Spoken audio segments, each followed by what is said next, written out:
আমার হাতের মধ্যে একটা পানির বোতল আছে। রমজান মাসে দুপুরবেলা অনেক ক্ষুধা লেগেছে, বোতলটা হাতের মধ্যে নিয়ে ঘরের ভিতরে ঢুকেছি। দুপুরবেলা ঘরের দরজা লাগাইয়া দিলাম, জানালা লাগাইয়া দিলাম। আমার ডানে কেউ নাই, বামে কেউ নাই।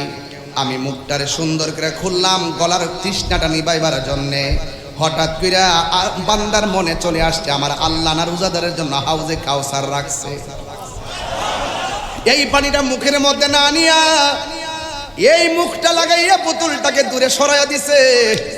মুখের মধ্যে পানি দেয় নাই। এই ছেড়া বলতেছে আমারে কেউ দেখে না, একজন দেখতেছেন। জবান খুলে বলেন তিনি। এটার নাম হলো তাকওয়া। আর আমার নবী বলেন, আমার আল্লাহ বলেন, আমার নবী বলেন ওই তাকওয়া যার ভিতরে যত বেশি হবে এর অন্যায় না আমলে ধরা খায়া গেল আমার আল্লাহকে বিশেষ ভয় করার কারণে আমার আল্লাহ তার ডান হাতে জান্নাতের টিকিট দিয়ে দিবে। আল্লাহু আকবার বলেন না কেন?